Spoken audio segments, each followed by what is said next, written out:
to my Father, to my Father. You will carry my Lord, Lord. You said you would be my hero. With you I shall not want, and I shall lack nothing good. I will never let you go, Jesus, unless you bless me, Baba. Give me my own share, Daddy. That is why I'm in your presence. If everybody forsakes me, go, you will never leave me alone. Nobody do me like you, God. For you are the unchangeable changer, miracle worker, destiny changer.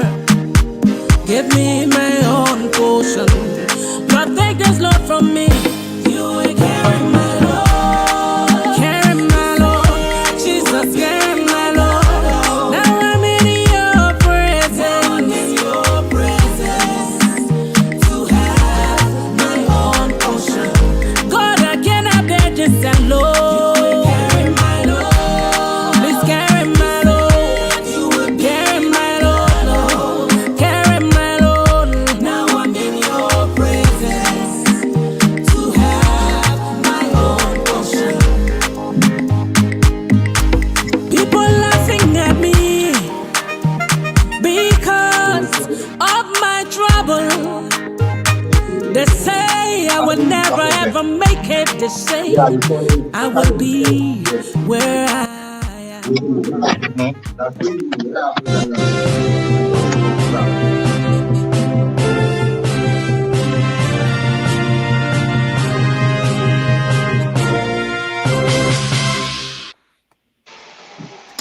Good morning, good afternoon, and hello to everybody, wherever you are around the world.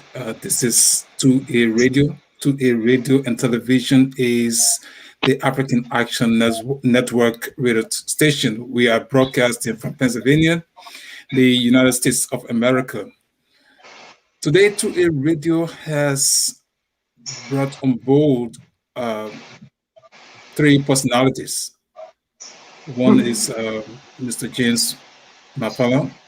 He's the general chairperson for the former National Iron Ore Company, the company that existed in Mano River, Grand Kitman County, where a lot has happened. But today we focus on the October 6th landslide incident that took place in Mano River, Congo, Norway, Kenya.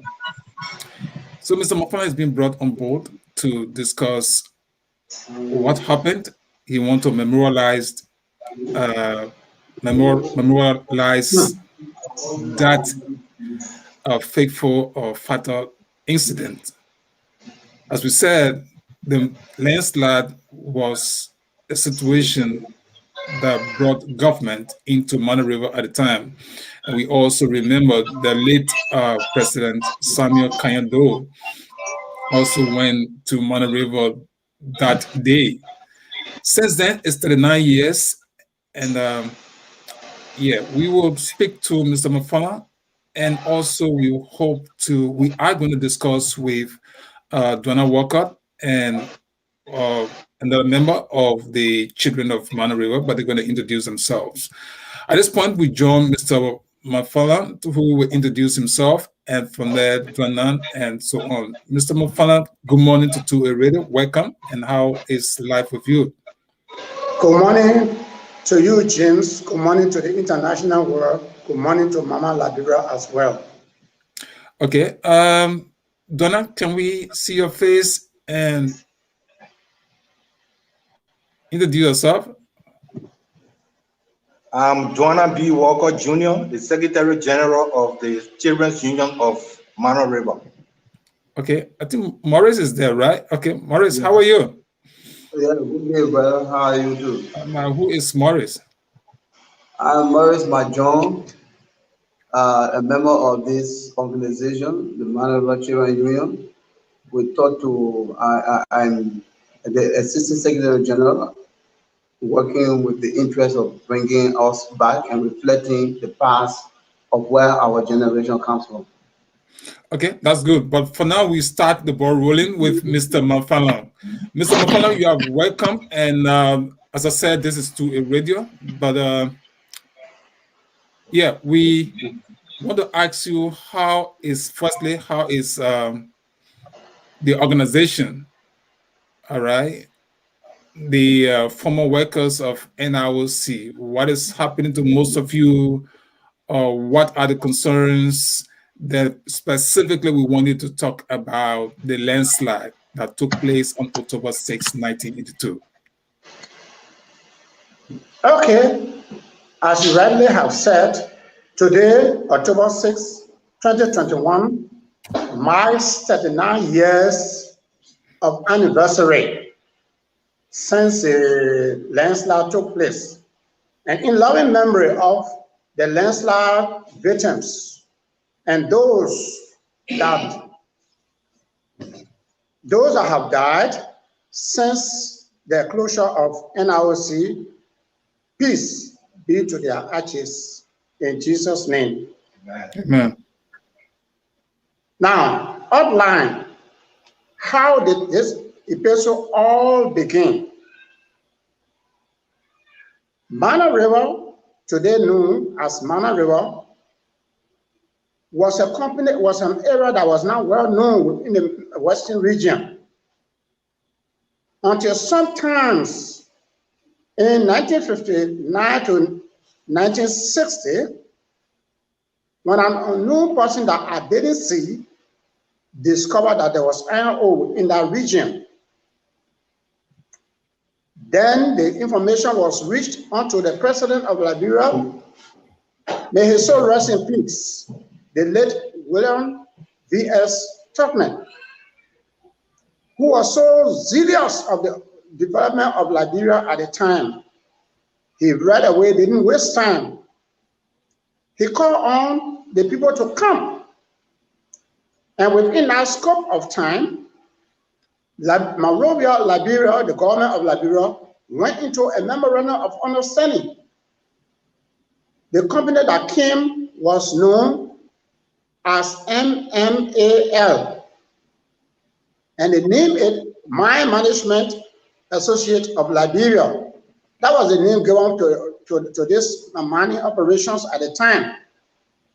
Right away, railroad work construction started. And the construction of railroad went so fast to the area of a place now called Norway. And when this incident, when the people reached at the Norway camp, there was no way for the machine, drilling machine, to penetrate because there was flat rock on the ground. Now the white guys came and got also of it. They said, but wait, now what's happening? They said, bossman, we can't find way in. He said, God damn it, we're going to name this place now Norway. Because everywhere they turned, there was no way for the machine to penetrate. And they spent something like 3 months. They built a camp there. And that camp was then called Norway Camp. Okay. From the first bike, the railway was completed. And iron ore started going. In 1961, the first iron ore was shipped on that day. President Tubman, President Turbo, they were all standing giving their salute onto the ship that was departing from the Liberia dock to that of the Western or the Eastern, Western countries rather. Okay, from a flashback, the camp started. They built the first camp at that place for the Norway, for the black workers. And there where they were until other camps began to be established. How did they get to Mano River at the time? It was by airway. the first airstrip was built. And there, each and everyone could transport their materials because there was no road at the time. And as time came along, construction of motor road then started to go to Mano River. There, additional employment was being made by many blacks coming in. But these blacks were ending at Congo, a town called Congo, near the Mano River. And as they settle there, when a space is given for a camp, for any, what they call the person, any occupant, they will come for you. Oh, sorry. They will come for you and take you in the camp. This is how everyone started going one by one in the camp. You will get to know that Congo is situated on a boundary. And what boundary is this? The Mano River. And this is the Mano River that forms the boundary between Liberia and the Republic of Sierra Leone. This is how people started to flow in from Sierra Leone at that time to Mano River. You will recall that those days, there was not much technicality about people crossing in and out. We were considered as brothers. This is how many of our Liberians, many of our Africans came over. But then, there was no technicalities. All right, now that it has been done, there was border engagement now from one border point to another, which was Sierra Leone and Liberia. The jobs were now made available.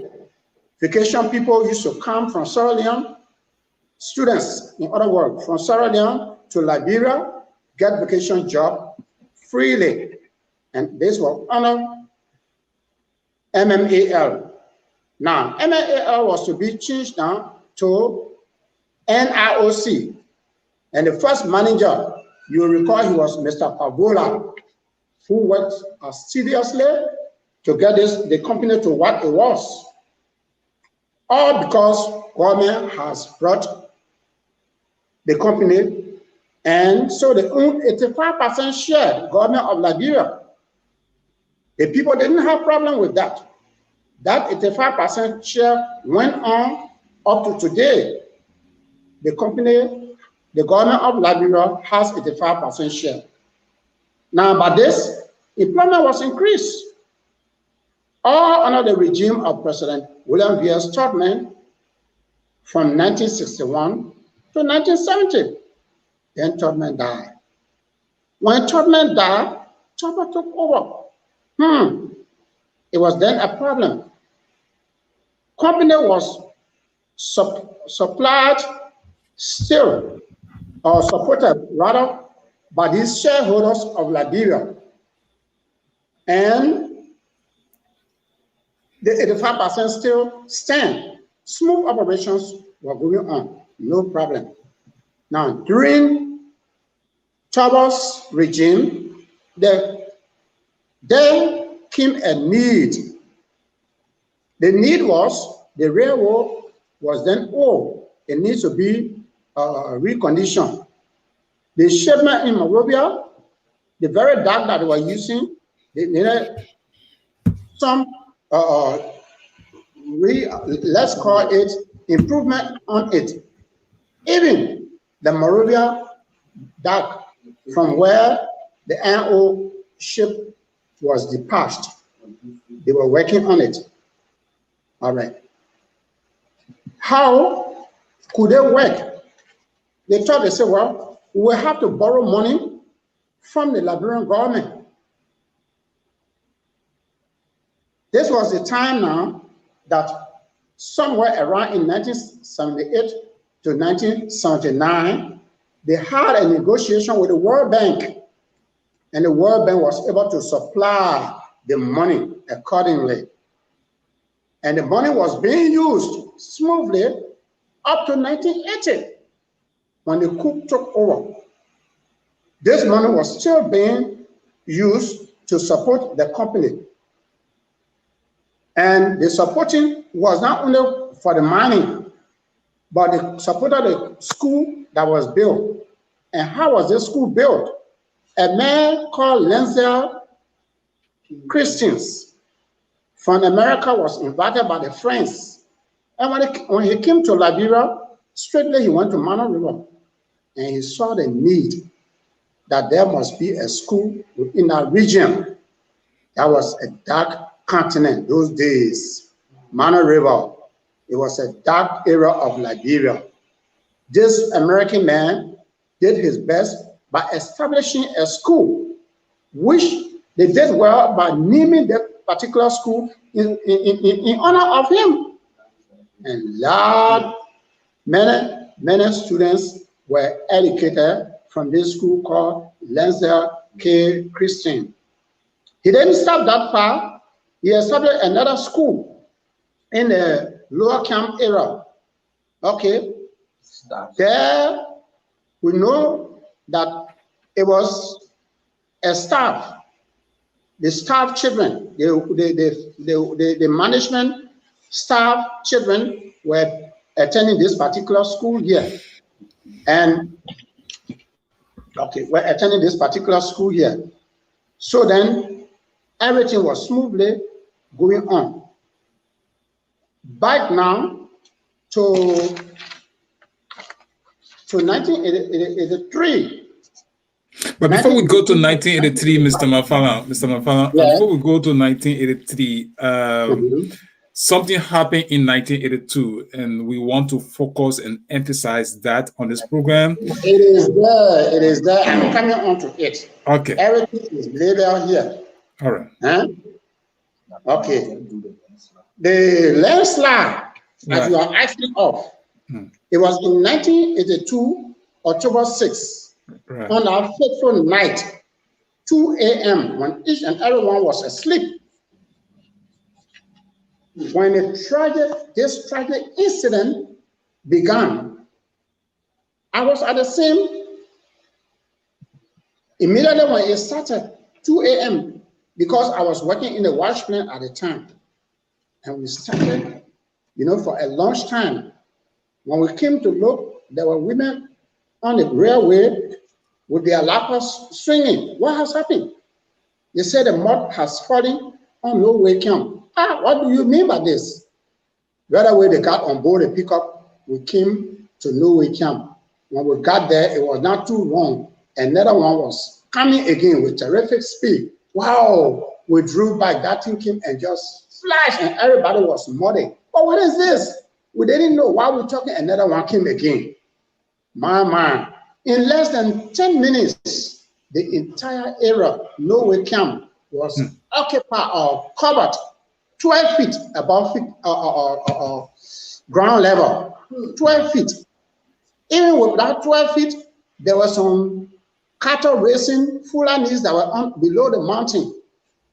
And all of these people were covered. My.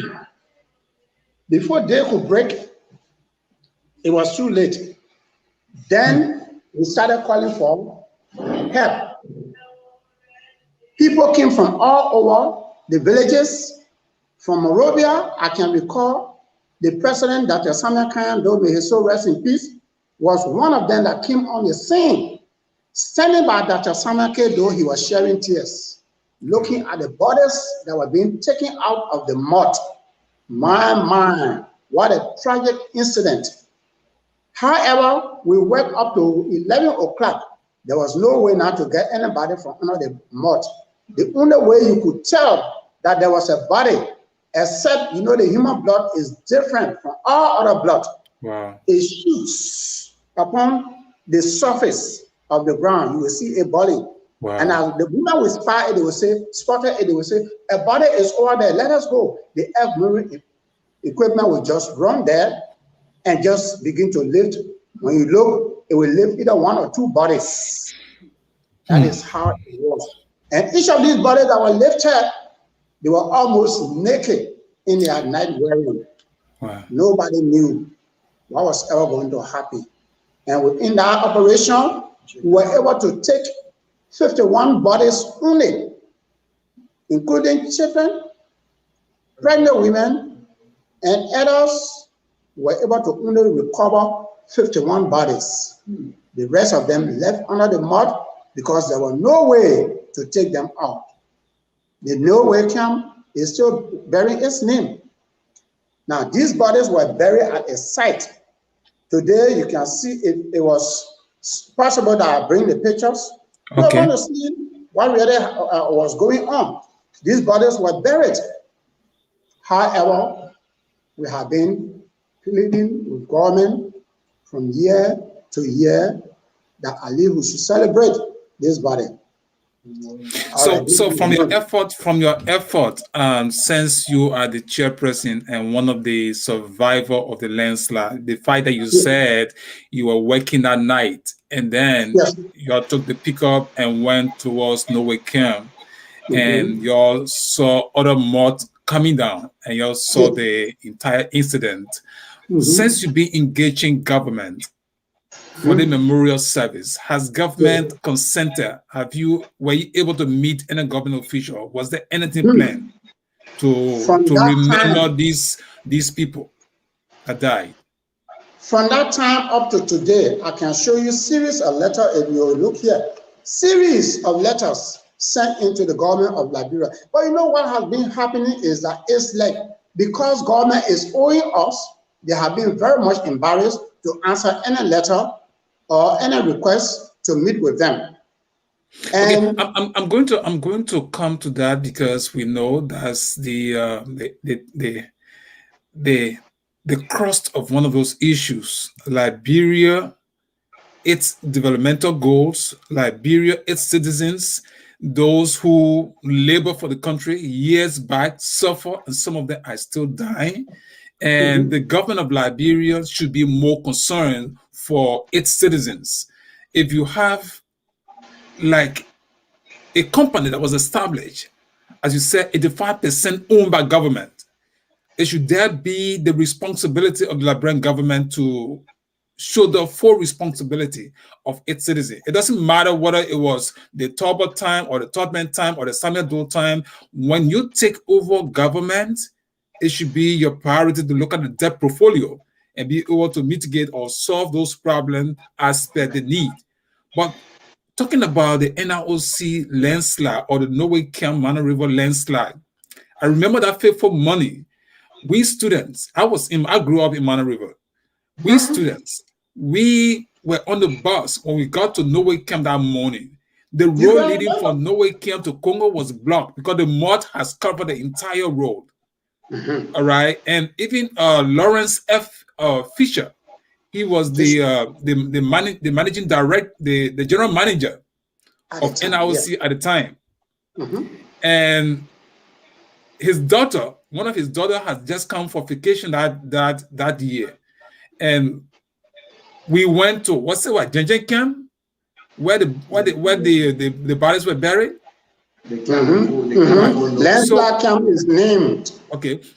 So I remember those Liberians were buried. There was a monument built in that place. So when days like this are coming, people who are entrusted with authority, it is expected that although our people have died, but can the government of Liberia remember?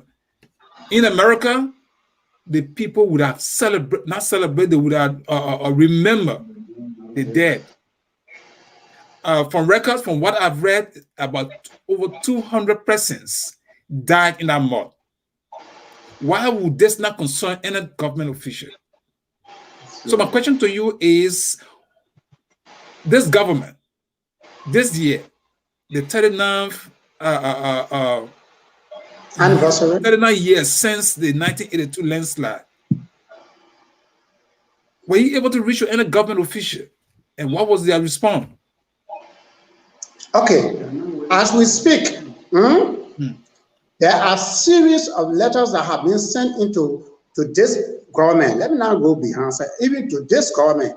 Right. And this government, people that work in this government, they are very much welcome with what has happened in time past. They know about it. But who to say what? has been the problem. And every year we make sure to remind them of their obligation. As you can see in my hand here, there is a written document that was signed 2001. After we have run behind them several times, they signed this document as a promissory note, obligating themselves to the payment of our money. And this promissory note has been circulated all over, all of the ministries, the news agency. So government will not say they don't know anything about it. They have just played deaf ears. That's what I can tell you. So I don't know whether you're getting news from Mano River, the grave site of the persons that were buried. What could be the condition? Is there any effort on the part of the superintendent of Kitmount or the senators or representatives where they will either form a group to go and either, like in America, they would have decorated that place, they would have, because I read even the government had a plan to initially they had stakes, with the people name printed. You can tell me the stakes with people name printed are still there today, 39 years ago. So has there been any effort on any part of any government official to go in there and get that place cleaned up, either build graves, solid cement graves or whatever? Is there anything that we can we go to that grave site right now and see the respect for those persons who died under the landslide, mysteriously or unexpectedly? Okay, if you went to the Mano Rive grave site now, as I speak, you will shed tears. It is only the loved ones that know their human beings are there, they will make an effort to go and clean around. But to tell you, say government has ever taken initiative, I am not aware, neither informed. But I know that every year our people, those of them that have the concern for their family that were buried there, they go there. If you even get there now, you will see all of the areas are getting, the graves are getting rusted and etc. But yet and still, the people go there to clean around their loved ones' grave, and not government. That's very sad. That's very sad. And we hope those who are listening that are connected to officials of government will keep reminding them. The purpose why government exists, these are some of the reasons. Even right in Monrovia, we don't want to talk about the cemeteries inside Monrovia.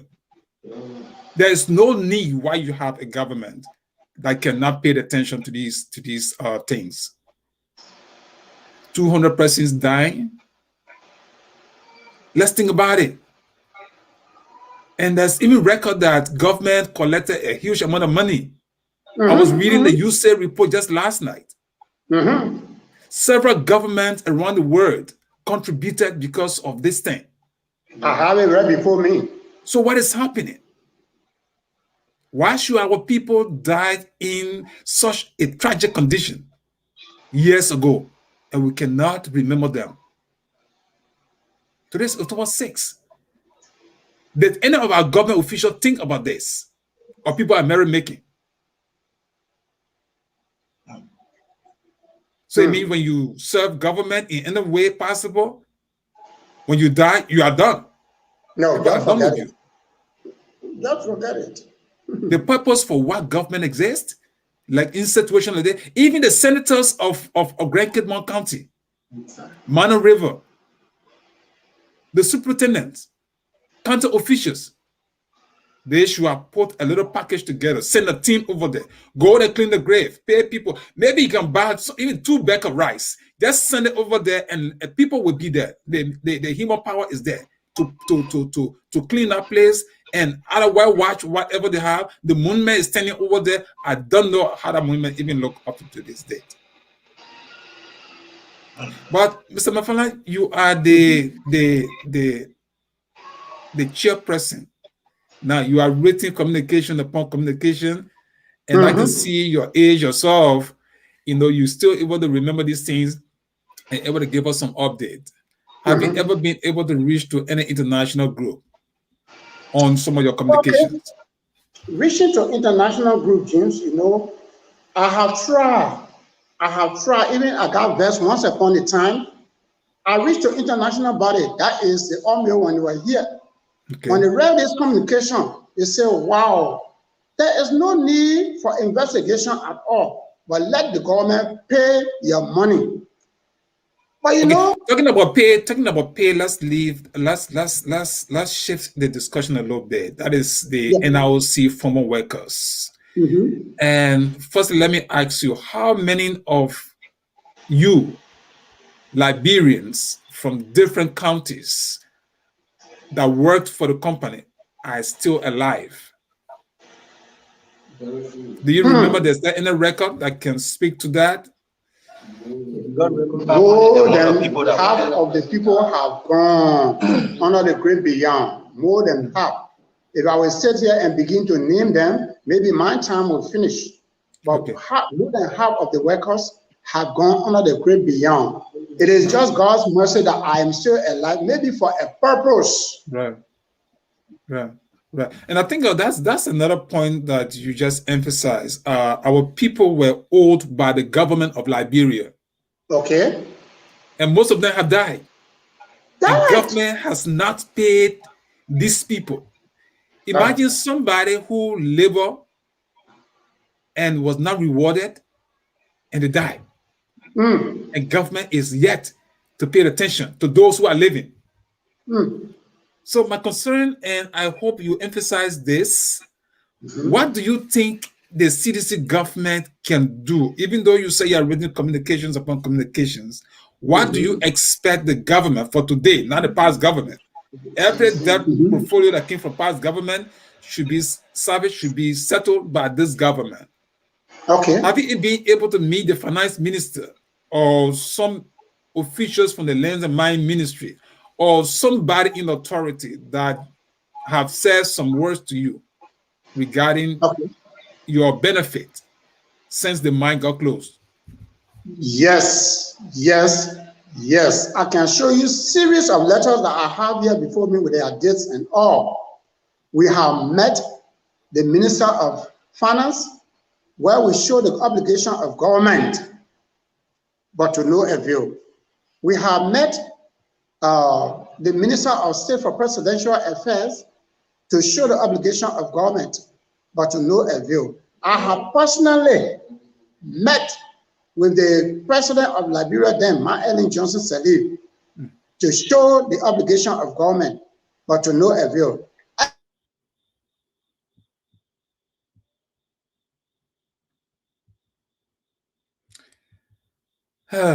I think there is some every representative of from Grand Cayman County. Okay, I will get his name later on. Area Masale. He told me in the face on the ground of the Temple of Justice. He said, Mr. Mafarlon, look, you're just wasting your time. There were $40.5 million paid by Western Crossers when we were doing the signing, but it was not intended for your money. That day, James, I wanted to be in trouble because I wanted to grab him as a snake until he and myself died together. So these people are well informed as we speak. The Speaker of the House, Honorable Ellis Tyler, in fact, I don't want to say something that he said to me over air, so that I won't be taken to tax and they send me to jail and you are far away to defend. And you understand? But as we speak today, newspaper is in circulation on the markets in Liberia about the landslide and what all happened. I explained it to them. I have Captain right here with me. I did every explanation to the people. So, James, I'm not sitting down. You can see how old I am now. I vow to the workers that I will never rest until the issue is addressed. And for sure, I will not rest. If I die, records will tell. So, are you there? I'm really wondering if you have any signal from anybody, because it's like, James, we're not getting you. Hello? It's from your end. You either muted the volume. Check it thoroughly from your end. Hello?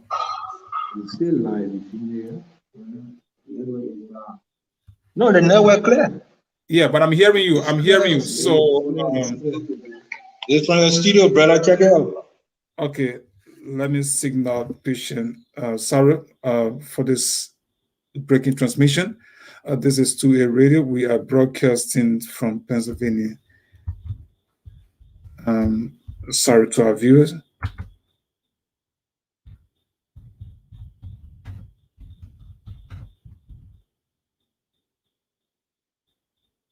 Hello, Dwana, get me?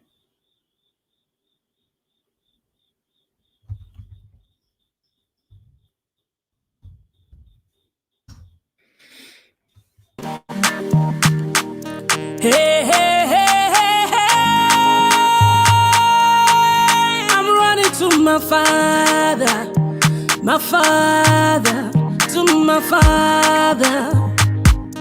Dwana, get me? You ain't carrying my load. Yeah, you are live. Okay, thank you so much. Thank you so much. And thank you. And we apologize to our viewers and for the break-in broadcast. But as we were saying, Mr. Mafarlon, I was asking you, you have labored for a long time, and I'm wondering really if there's anything inside that you can do, or that government of Liberia can do. Do you think the next few years there's going to be some action? I remember when I was in Liberia, there was an action filed before the death court on this matter. And I don't know whether the last time we were talking that in the chat room, but there must be some action from the former workers, since you have circulated all of these communications and they are not paying attention, or probably they don't know their obligation, or they want to give excuses. I'm wondering whether the court can settle this matter and whether they will be respectful of the laws in the country. What's your take? Okay, James. Yeah. Thank you for remembering these things. But I have always made the parable. The parable says, water can climb hill and form mud on a rocky mountain. This indicates or simply means that except you have money in Liberia, that's the only way you will be able to pursue any case presently. Our documents here that you see, many lawyers, even last week, I showed this to a lawyer. When he read it, he said, but wait now, what are the people doing? They only need implementation. Right. Every ruling from the death court is here with me. Since 1985, the ruling of the death court, it is here with me. Yeah. And we show this, we photocopy and send them all over. Then you were talking about the workers, what are they concerned? Yes, they are concerned. But a turtle want to go across the river, but the legs are short. As I speak to you, I'm alone, along with my wife now, who runs behind this case here. If she don't have transportation to give me, I better sit down that day. I'm even ashamed not to ask any worker to give me $5 for transportation. Because you can't blame them, they don't have it. Yes. There are workers in Mano River. If you were to come, you go to Mano River, you will cry until you won't be able to cry. They are there wasting, expecting this money to come. Hey man, look, government need to wake up. Government need to wake up. Okay, we will keep calling on government to really wake up. It's not easy to see a group of people who will live life and died without realizing their dreams. I mean, it's been a very sad situation. But Mr. Mafarlon will join you continuously, and we say thank you for really coming. We're going to be emphasizing these things. We have other means we're going to be advising to see how we all can. I mean, it's not about us, the children of Mano River, but we can say by life expectancy, you people are going to leave us in this world, except other factors. All right, but it's better that government pay you people that are living, so that at least those of you who are still alive can enjoy, the fruit of your labor. But definitely, we're going to come to you, and let's talk to Dwana a little bit. Dwana, how are you? I'm good. Okay. Your background is dark. Yeah, I hope you can put the light on. That will current. Oh, okay. Current, but we change the location. Okay. It's okay. I think we can manage it right in there. We don't have much time. Okay. Yeah, we can manage right in there. Okay, I can see you. Okay. Yeah, tell us about this association of Mano Rive children. Now, we have heard what your parents are going through. Now, you people, the children, some of you are in government, some of you are working at the capital building, at the within the executive branch of government, that you can help to push the line of your parents. What is actually happening? What the organization is all about? Yeah, the sole responsibility of, firstly, I'm Dwana Walcott Jr., the Secretary General of the Mano Rive children. You see, we try to pick up the torch from where our parents left, to at least try to buttress the effort. So we, the children, have decided to come together to at least form this organization to amalgamate forces, not only to push forth the agenda of the former workers' union, but to also help our brothers and sisters who are here. You getting me? Yeah, I'm hearing you. Our brothers and sisters who are here, that who are not privileged, and those of us that are privileged, to help one another both socially and other ways. That's the reason why we formed this organization, and by the grace of God, I think we are making progress. We are making a lot of progress, thanks to some of you people in the diaspora who are helping us. And we intend to go further. We have started drafting. I think we are at the concluding stages of the Constitution. After that, we are going to do our article of incorporation. After that, at least we will try to amalgamate forces. We are contacting some of our brothers, like the Edwin Snow and those of them who are in government, to see how best we can push the agenda. Okay. Because I just spoke with him a few days ago, and he said that the Western cluster was about to come back. And key on the agenda is the Mano Rive issue. We're going to push that issue at all costs. Okay, that makes a lot of sense. But today is October 6th, the day where most of our parents... You are very low again, my brother. Yeah, but I think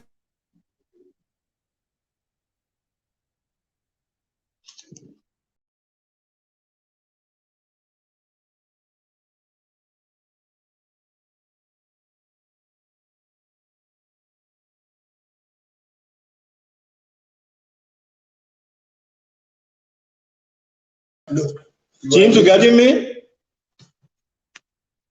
James, you are very low.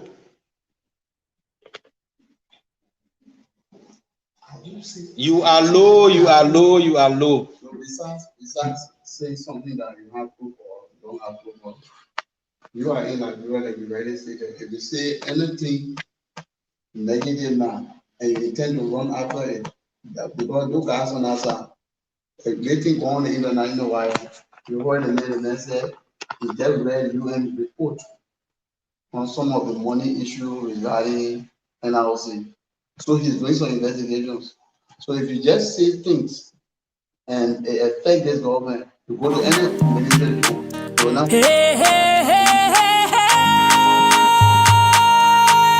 I'm running to my father, to my father.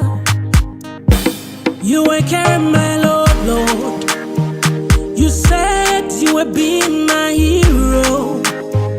With you I shall not want, and I shall lack nothing good. I will never let you go, Jesus, unless you bless me, Baba. Give me my own share, Daddy. That is why I'm in your presence. And everybody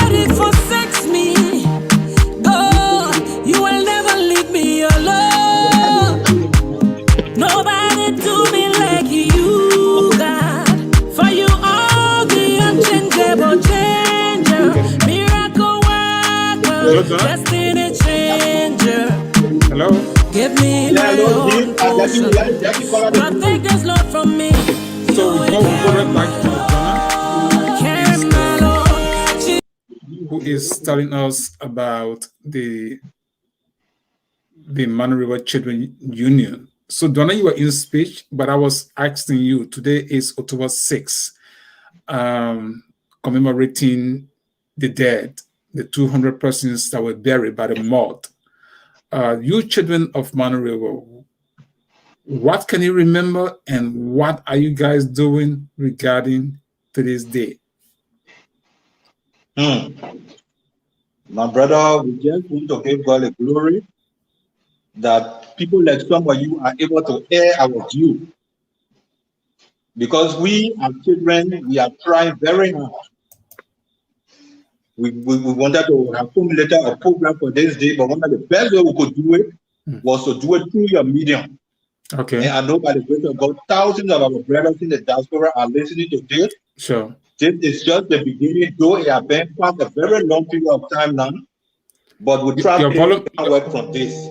Okay. Your volume is like, hello? You hearing me? Donna, hello? Oh my. Okay, that was the Secretary General of the Mano Rive Children Union. Indeed, we are having a little bit of trouble this morning from, these gadgets, if I may say it. And Dwana is trying to come back on. Okay, Dwana. Okay, Dwana, you are back on. Yeah. Yeah, so I just want to give God the glory for some of you, my brother. It's not just easy, but by the grace of God, we will succeed. I'm calling on all our brothers who are in the diaspora. I want to tell them thank you for whatsoever support they have been giving us. We are coming together, and we know the coming together is very hard, but by the grace of God, we will succeed. And for those of us that are in Liberia, let me say a big thank you to Dr. Ikinima and all other brothers that are here. He has been very helpful. Caroline Akwe, Manjon, all the other brothers and sisters that are here, at least, if not financially, but medically, Manjon and the other guys, for every time, even when we are sick, the few times we just took care of Fala Johnson. Through the help of you guys up there, we footed his medical bills at the JFK and at Redemption. Okay. So we know coming together is very hard, but we just want to give God the glory, and we need your support, both financially and morally. We need your support. Okay. Okay. So we think that's good, but once again we are here emphasizing the October 6th landslide incident. I remember the late Samuel Doe, as Mr. Mafarlon said, was definitely in Mano Rive at the time. And he even declared a 2-day holiday, or a 2-day to mourn those who died. Yeah. Morris, how are you? And how is today's date? How do you think about October 6th?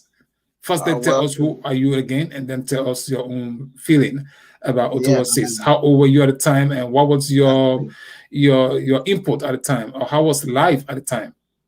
Thank you very much for having me, for giving me such an opportunity. Actually, as I reflect my mind on this day, actually it is a pitiful day. I'm Majon again, Maurice Majon again. Yeah. I remember I was schooling days at that place at the time, where we were all prepared in our yellow and blue, trying to figure out ourselves getting back to school, and this unfortunate thing happens. Today is a sad day for us. It's just that all of us could not conglomerate to discuss the day, because we were all reflecting on reflecting on the day, and then we call one another, just started reminding one another, oh my man, there's a day, yes indeed. But actually, you asked a very significant question that actually brought down to my mind. We need, as generation of our time, when that incident took place, we need as generation to put ourselves together, even if the government cannot do it. Some of our friends, parents, bodies are in that place. We need to come together and see what we can do about memorializing some of the people going back there and doing all of the things we're supposed to do. Right. We're supposed to clean that place. So we are planning, even though the organization is in its embryonic stage, but we do believe that we can pick up from that point based on the question you asked. It's a very significant question. We should not forget about our root. The fact that we're organizing ourselves, then it means that we have a place that we came from. So we must all go back there and begin to clean the place. Even if the challenges are finalized, we can ask you people on that side and we play a significant role, asking the government, inviting the government, those relevant agencies responsible to work along with us. We can go there and see what we can do. But one striking point you made, again, is that what is the city measure of Grand Cape Makande doing? What are the senators and representatives doing, the caucus of Cape Man doing? I remember them during that incident. None of them thought of becoming representatives or senators at the time. If you can keep me right. Today, they are senators and representatives. Isn't that the opportunity to reflect your mind? Isn't that historic that, in fact, in the first day, this is the first landslide ever in the history of our country? Should we not be remembering those days? Should the government not take to the kind of significant role that people play? Of course, no, it's two-sided. It is sided for us. Okay, we say thank you for reflecting on the Norway landslide, and we want to say time is fast spent. We would just like to get some closing comment. I know there's going to be some discussion. We're going to find the time and bring you guys here so we can discuss more as to what you guys are going to be doing, from this day forward. But you said it all. I mean, if the government cannot do, you guys need to organize yourself. If you guys cannot go, send few persons to go over there. There are people in those places that can help you to clean those places and that can paint, I don't know how the place look like, but I can provide some pins or just clean the place. I mean, those people who are lying in those places. Oh, imagine if Jensen was lying down there. It's like we probably don't think, why if it was me? Of course. Why if it was my parent? So again, as I said, we will definitely bring you guys on board another time, and we're going to be discussing this thing. Feel free anytime. This is an open, independent radio and television station. As long as we're on air, we'll be glad to invite any of you anytime to discuss in detail some of those events. But before we close, let's hear from Mr. James Mafarlon, hear from you, Dwana, and then hear from Maurice, and we'll close on. Mr. Mafarlon, what are your closing comments? Okay, my closing comment here is that, James, you have heard everything. You should make connections now with the government of Liberia, pleading with them as we are pleading with them here in Liberia. And that I will urge you, I'm urging you,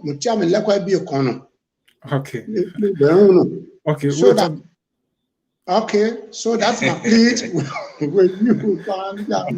Okay, we'll talk that later. Okay, what's about you, Dwana? Dwana, what's about you? Yeah, James? Yeah. I'm hearing you. Oh, God. Probably.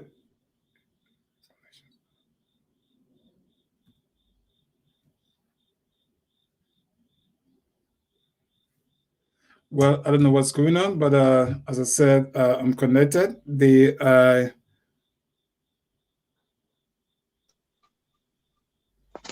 James, you getting me? Yeah, I'm hearing you. What is the okay.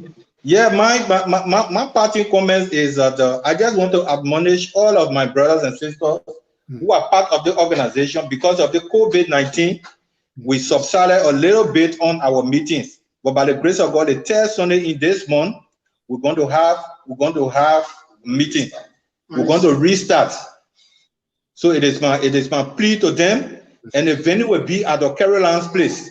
Okay. We're going to restart, and I just want to say thank you for allowing the world to hear us. Yeah. On the 17th of this month, we're going to restart the meeting. And I just want to say thank you so much for allowing the world to hear from us. This is just the beginning. Maybe the next landslide, we're going to plan a program and engage government officials, even with or without them. We will move in and do what we ought to do for the sake of our parents that died in Mano River. I just say thank you so much. May God bless you. Okay, it's very good. Maurice, what is your parting comment? Yeah, thanks very much for the opportunity again. Actually, I'm so happy that you are airing our view today and getting to know some of our intent. Okay. In subsequent time, we'll be preparing some document. Preparing for the next landslide program. Yes, we appreciate so highly. And the Constitution we drafted, we have the American Charter there too. So we know that you will always give us our support. Yeah, thank we will always much. be. Thank your co-host. We appreciate it. Okay, thank you so much. And those were voices of Mr. James Mafarlon, who is the general chairperson of the NROC. NROC is the National Iron Ore Company, former Workers Association of the voice was also of Mr. Dwana Walcott. He's the Secretary General, and Mr. Maurice Manjon. And we said thank you guys for coming. We appreciate each and every one of you. Also to Patient, we say who's in the background, we say thank you so much for the all the technical work you're doing in the background. And to close up, we say, hey, this is the plea of a group of citizens, people who are part of Liberia, people who have worked for that country. Some of them died. The superintendent of Grand Cape Mount County, the senators, the representatives, even the president of Liberia, and all of the agencies or ministries of government. You have a situation of the days. Think about it. 200 persons buried in the mud. That would not have been a miracle. Or even right next door Ghana. Exactly. If we were to get photo of that place we're talking about right now, and the other bushes or grass or something that our people wouldn't love to see. So we want to call on government to do all they can to bring these situations to life, protect those who are living, and also remember those who are dying. Once again, we say thank you to everybody for your appearance, and we will keep this show going. This has been 2A Radio, broadcasting from Pennsylvania. We welcome each and every one of you. And to our viewers, we say thank you so much. Next time, we're going to be with you with a brand new edition of 2A Radio. Have a nice day. Lord, you said you would be my hero. With you, I shall not want, and I shall lack nothing good.